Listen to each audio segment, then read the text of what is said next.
Hi friends, வணக்கம். Welcome to Sai Geetha's recipe. டியூஸ்டேவோட evening routine ஒர்க்கை தான் இந்த வீடியோவில் உங்ககிட்ட நான் ஷேர் பண்ணியிருக்கேன். பசங்களும் நானும் டீ குடிச்சிட்டு ஸ்நாக்ஸ் எல்லாம் சாப்பிட்டுட்டு படிக்கவும் போயிட்டாங்க. இப்போ டைம் 6 ஆகுது. வீட்டில் விளக்கேற்றிட்டு சுவாமியும் கும்பிட்டு முடிச்சிட்டேன். 2 நாளைக்கு முன்னாடி தரப்பூண்டு வாங்கிட்டு வந்திருந்தேன். அது ஈரமாக இருந்திருக்கும் போல் இருக்குது. நான் அதை பார்க்கல. இப்போ தான் அதை பிரித்து வச்சுட்டேன். இந்த மாதிரி வச்சுட்டோம் அப்படின்னா காஞ்சு நமக்கு கெட்டும் போகாது. இதில் கொஞ்சம் டல்லாக இருக்கிறத ஃபஸ்ட்டு சமையலுக்கு பயன்படுத்திக்கலாம் அப்படின்னு சொல்லிட்டு உரித்து எடுத்து வச்சுக்கிட்டேன். இதை செஞ்சுக்கிட்டு இருந்ததுனால பாத்திரம் விளக்கலை. லஞ்ச் பாக்ஸஸும் அப்புறம் டீ குடித்தது எல்லாமே இருந்தது.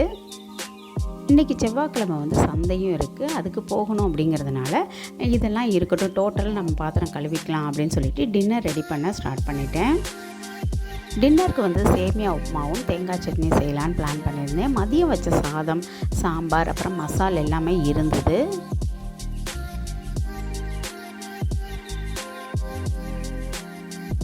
ஃபஸ்ட்டு உப்புமாவுக்கு தேவையான வெங்காயம், தக்காளி, பச்சை மிளகாய், கருவேப்பிலை இது எல்லாத்தையும் நறுக்கி வச்சுக்கிட்டு அதுக்கப்புறம் தேங்காய் சட்னி அரைச்சி விட்டு அதை தாளிச்சிட்டு அதே கடாயில் உப்புமாவே செய்துட்டேன்.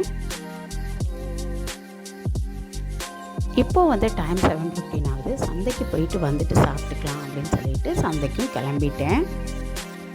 கடைகளில் போய் காய் வாங்குறத விட நம்ம இந்த மாதிரி சந்தைகளில் காய் வாங்கும்போது சிறு சிறு வியாபாரிகளுக்கு வாய்ப்பு கொடுத்த மாதிரி இருக்கும். அதே நேரத்தில் நம்மளும் ஃப்ரெஷ்ஷாக வாங்கிக்கலாம் காய்கறிகளை. இந்த இடத்துல தாங்க சந்தை நடக்கும். ரொம்ப கும்பலாக இருக்கிறதுனால அவ்வளோவா என்னால் வீடியோவும் எடுக்க முடியல. ஒரு சில கடையிலலாம் அழகழகாக அடுக்கி வச்சுருப்பாங்க. அதை பார்த்தாவே நமக்கு வாங்கணும்னு தோணும். இந்த வெண்டைக்காய், பீக்கங்காய், அவரைக்காய்லாம் 10 ரூபா, கத்திரிக்காய் 20 ரூபா, இந்த ஒரு கப் கேரட் 20 ரூபா, இதெல்லாம் 10 ரூபா அப்படின்னு சொல்லிட்டு இருந்தாங்க.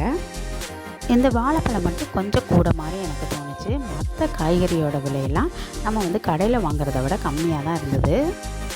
சந்தைக்கு போனேன்னாவே என்னை ரொம்ப அட்ராக்ட் பண்ணது இந்த கடை தான். இதை பார்க்கும்போதெல்லாம் என்னோடய ஸ்கூல் டேஸ் ஞாபகம் வரும். அங்கே காய்கறியெல்லாம் வாங்கிட்டு வீட்டுக்கும் வந்துட்டோம். இப்போ டைம் 8:15 ஆகுது. கொஞ்சம் நேரம் ரிலாக்ஸ் பண்ணலாம் அப்படின்னு சொல்லிட்டு உட்காந்துட்டேன். கவிஷ்கா குட்டியே இதெல்லாம் தனித்தனியாக பிரித்து கவர் போட்டு ஃப்ரிட்ஜுக்குள்ளேயே எடுத்து வச்சுட்டா. அதுக்கப்புறம் நாங்கள் எல்லோரும் சாப்பிட்டுட்டு கவுண்டர் டாப்பு, ஸ்டவ் எல்லாம் க்ளீன் பண்ணிவிட்டு பாத்திரங்கள்லாம் தேய்ச்சி வச்சுட்டேன். நைட் டைம் எவ்வளோ ஒர்க் இருந்தாலும் வெளியே போயிட்டு வந்தாலுமே நான் ஒரு 10 மினிட்ஸ் இதுக்காக ஸ்பெண்ட் பண்ணி க்ளீன் பண்ணி வச்சுட்டு தான் படுப்பேன். மார்னிங் எந்திரிச்சு வரும்போதே கிச்சன் இப்படி க்ளீனாக இருந்தால் தான் நமக்கு குக் பண்ணுறதும் ஈஸியாகவும் டென்ஷன் இல்லாமையும் இருக்கும். இந்த வீடியோ மூலமா உங்களுக்கும் ஒரு சில இன்ஃபர்மேஷனை கேதர் பண்ணியிருப்பீங்கன்னு நான் நினைக்கிறேன். இந்த வீடியோ பிடிச்சிருந்துச்சுன்னா லைக் பண்ணிவிட்டு என்னோடய சேனலை சப்ஸ்கிரைப் பண்ணுங்கள். Thank you friends, bye, thanks for வாட்சிங்.